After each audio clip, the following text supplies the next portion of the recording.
If you're like me, you have been frustrated trying to find things in Jira. There might be dozens or hundreds of projects. There might be thousands or hundreds of thousands of tickets going back years. And finding the ones you need to do your job or build your report or help your team can be frustrating. That is where JQL or Jira Query Language can help you. JQL is a way to talk to Jira. And while there is a great tool in Atlassian Intelligence to help translate natural language into Jira Search, understanding JQL is still important and will help you quickly find things in Jira to get on with your day. Here, we're going to take a high-level overview of what JQL is, how it's used, what pieces make it up, and how you can learn it. Let's take a look.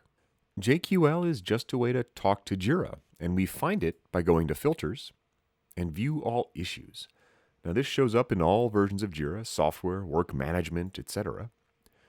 And when you first click on this, you'll see one of two screens. You'll either see the JQL screen or the Advanced Search, or you might see the Basic Search. Basic isn't the best name for this because it's pretty powerful, and we will come back to take a look at it in just a little bit. So if you see the Basic Search, just click on Switch to JQL. And what you'll get is this text bar. There might be some JQL in here already. This is the search that is bringing back these tickets. So Jira found 781 tickets, and I can see that number off to the right here, that meet the criteria in the bar.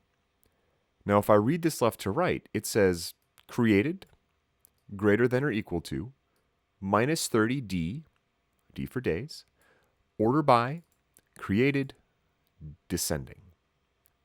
This is a JQL query. A query is another name for search, and it is the language that is used to talk to Jira.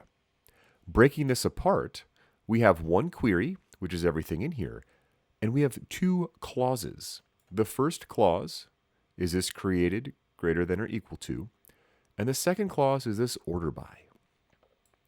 To simplify this example, we're going to start with a single clause and then build up. A query has at least one clause, and a clause is comprised of a few pieces. The first piece is a field. In this case, the created field. Now, almost any field in Jira can show up here, and I'll show you an example of how to search through them and find the one you want. But the first part is always a field. Next, we'll have an operator, greater than or equal to in this case. The exact operators available will differ based on the field. For example, assignee can't be greater than another assignee, so this is unavailable. After the operator, we have some kind of value. In this case, negative 30 days. But the value could also be a person's name, or a group, or a type of ticket. So the field operator value pattern is repeated in every clause. And as we add more and more clauses, our results, what Jira finds, will change.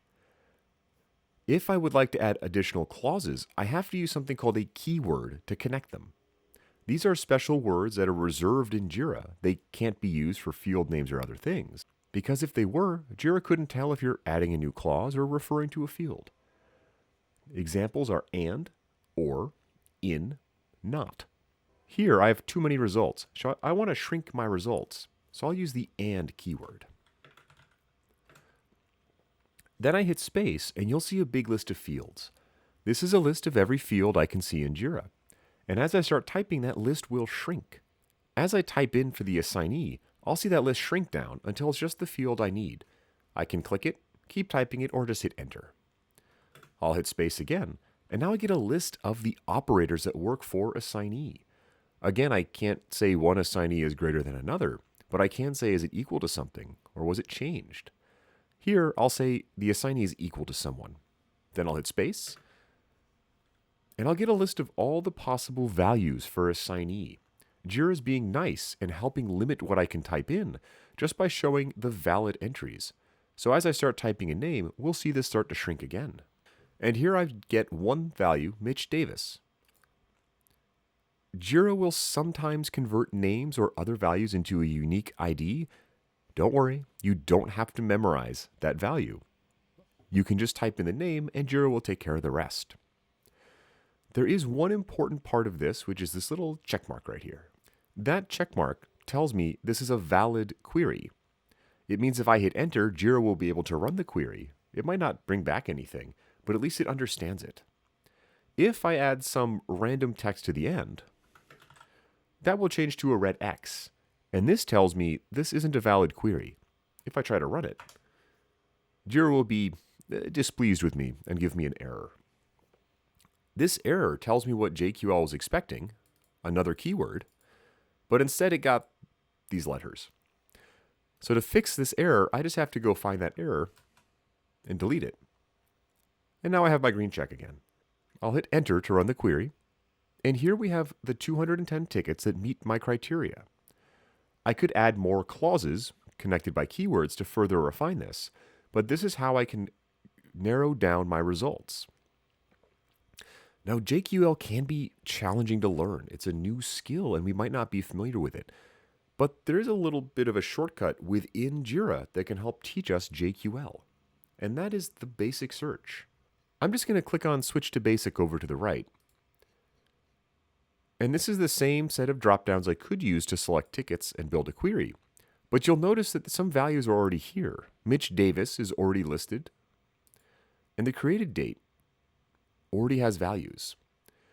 Now, if I delete these and I start with a fresh slate, I can build a query based on these dropdowns. For example, only in the platform development project, only stories, and only with an assignee of Mitch. The basic search is easier to interface with for many people because it's just a set of dropdowns. I won't get into it too much here, but you can look for additional fields with more, or do a text search with this box. The important thing for JQL, though, is if I click Switch to JQL, I will see the JQL that defines that basic search. This is a wonderful way to learn JQL because now I can see exactly how Jira translates my request.